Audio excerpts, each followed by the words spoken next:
উপস্থিত সম্মানিত পুলিশ কর্মকর্তা এবং সদস্যবৃন্দ, গুম, অপহরণ কিংবা বিচার বহির্ভূত কর্মকাণ্ড কোনোভাবেই এই সরকারের পক্ষে গ্রহণ করা সম্ভব নয়।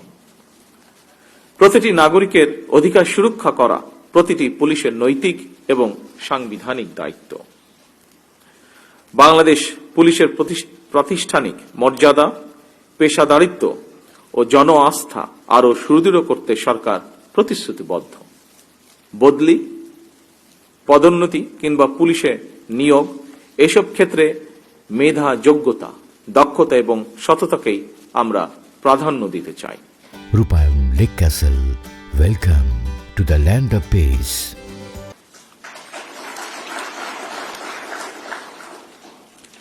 দ্রুত পরিবর্তনশীল এই বিশ্ব ব্যবস্থার সঙ্গে তাল মিলিয়ে আমাদের পুলিশ বাহিনীকেও আরো দক্ষ এবং আধুনিক করে গড়ে তোলার কোনো বিকল্প আছে বলে আমি মনে করি না।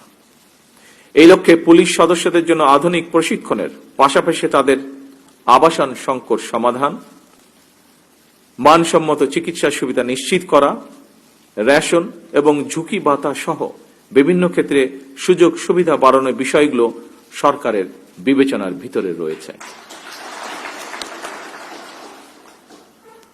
উপস্থিত সম্মানিত পুলিশ কর্মকর্তা এবং সদস্যবৃন্দ, আপনারা জানেন দুর্নীতি দুঃশাসনে পর্যুদস্ত একটি দুর্বল শাসন কাঠামো, অবনতিশীল আইন শৃঙ্খলা পরিস্থিতি এবং সকল কিছু মিলিয়ে ভঙ্গুর অর্থনৈতিক পরিস্থিতির মধ্যে দিয়ে বর্তমান সরকারকে রাষ্ট্র পরিচালনার দায়িত্ব নিতে হয়েছে।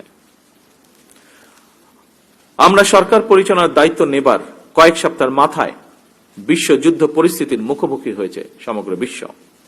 এমন বাস্তবতার কারণেই আমাদের পক্ষে আপনাদের সকল প্রত্যাশা কয়েক সপ্তাহ কিংবা কয়েক মাস এর ভিতরে পূরণ করা সম্ভব নয়, কিন্তু আমরা পর্যায়ক্রমে প্রতিটি অঙ্গীকার বাস্তবায়নে কখনোই পিছুপা হব না ইনশাআল্লাহ।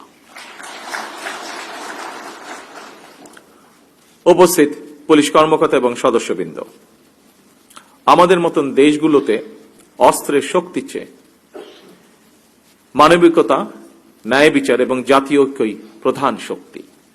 আমরা জানি আমাদের পথ সহজ নয়, কিন্তু আমাদের উদ্দেশ্য মহৎ। আমরা একটি সমৃদ্ধ, স্বনির্ভর, গণতান্ত্রিক, নিরাপদ, মানবিক বাংলাদেশ গড়তে চাই। তেমন একটি শান্তিপূর্ণ, নিরাপদ বাংলাদেশ গড়তে ন্যায়পরায়ণ এবং পেশাদার পুলিশ বাহিনীর বিকল্প নেই।